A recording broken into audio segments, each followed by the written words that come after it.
And expecting us to act like we are is killing marriages, is killing churches, is killing Christian witness. And if you look at the suicide rates, it's killing pastors. Hey, my name is Ayodiran.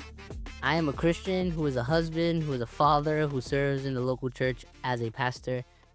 My story is one that is riddled with suffering, miracles, and divine moments that, for me, have marked me with a faith that is imperfect but unshakable.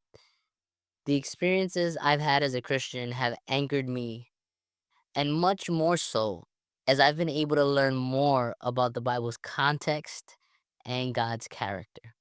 See, life is by no means terrible, and so, as someone who deals with chronic depressive seasons, late diagnosed ADHD, and the pressure that comes with all my responsibilities, still I see way more good in the world than I do bad. I used to want to be a voice that people trusted to be correct, but as the years have passed, I earnestly just want to be authentic, honest, and open as I grow more as a person. I wrote down everything I'm saying. I'm kind of reading it all off as best as I can, and even in that, like I'm trying my best to be real and honest to who I am, the things I want to say, what I believe. See, sometimes I go on Instagram, I go on TikTok, I go on all these apps, and I hear pastors who make content that's like meant to teach the masses how to think about the Bible, and I could do that, but I personally could just send people sermon videos from our YouTube and then chat with them after. I don't really have a desire to position myself as an expert of the Bible, though obviously I know it well enough to lead a church and to preach. Sometimes I hear pastors talk about how to be better preachers. And I definitely have stuff I've learned that's worth sharing. But to be honest, I would much rather platform my brother David because I think that God has called him to shape and mold preachers and their talent. He's just so good at it. It's honestly an incredible privilege to have access to his skill, to his opinion, and to his suggestions. And sometimes I hear pastors argue about false teaching, which, if you know me, the reality is like we really need that because social media is full of so much junk food style Bible teaching that many of us have grown spiritually sick listening to junk that's just untrue. I'm good on being a voice to champion the fight against false teaching because when I focus on that, it just makes me a really angry dude.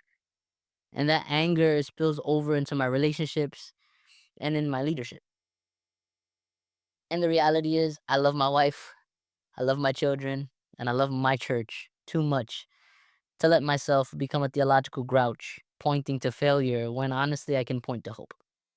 I've got no beef with people who fight against heresy. I really don't.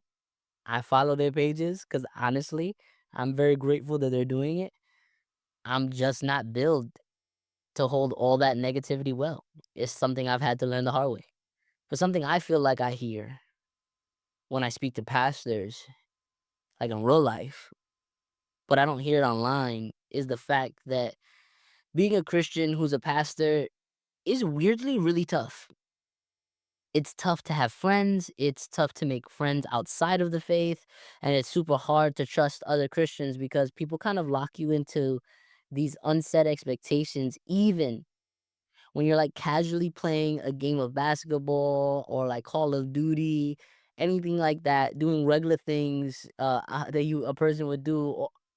It, it comes with a lot more, and all Christians, frankly, should understand that they're under scrutiny because we need to behave in a manner worthy of the gospel.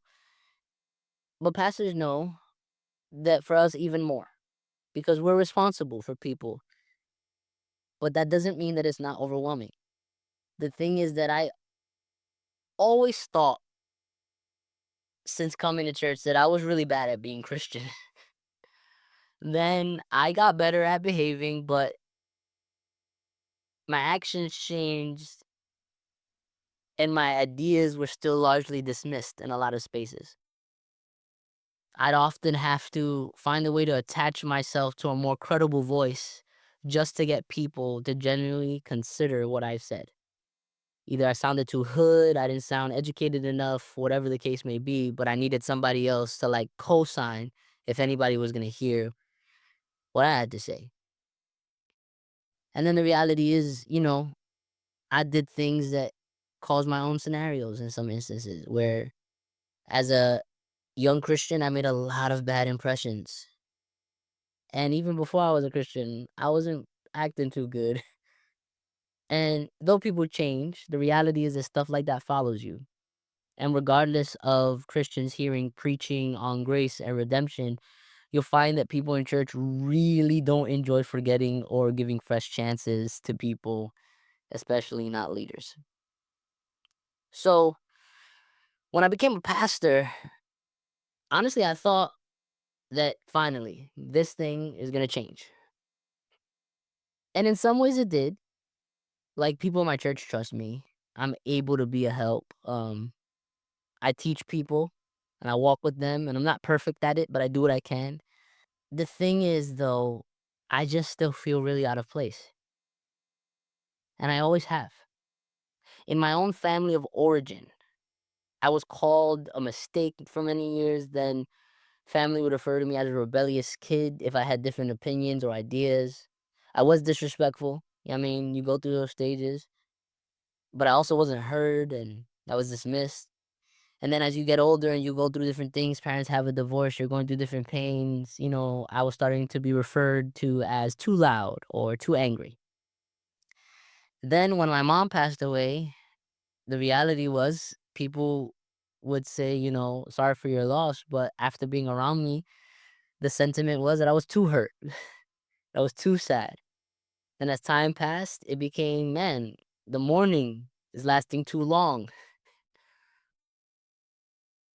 So, I really threw myself into my relationship with God. And when I learned more about the Bible, even then, it became that I was too academic.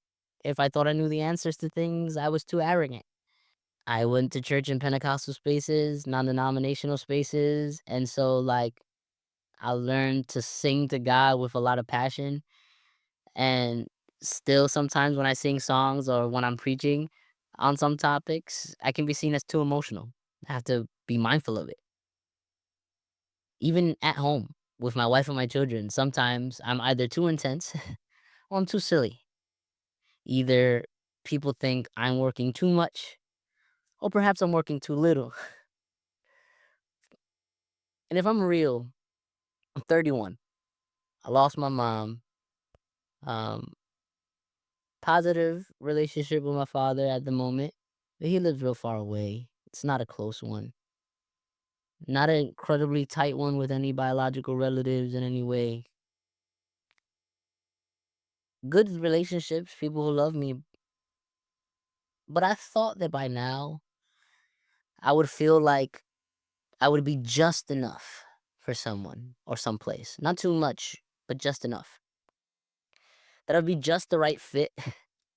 But the reality is that more than I say the reality is, I just don't fit. Something about me just doesn't fit in the spaces that I've been in. When I say that out loud, even when I wrote it, the reality is that it hurts. It hurts when I think about it. But lately I've been wondering that if I'm right and something about me doesn't fit, well, then what doesn't change is that God has made me and God has shaped me. So perhaps I'm meant to do something with that. If I'm honest, I don't know what it is, and I know there's nothing new under the sun. The answer is likely ancient and biblical with a fresh innovation in its application, but it's unlikely that it's just altogether brand new and never heard of in all of space and time. So here's the goal, I guess, of why I've said all this. I'm looking for the answer.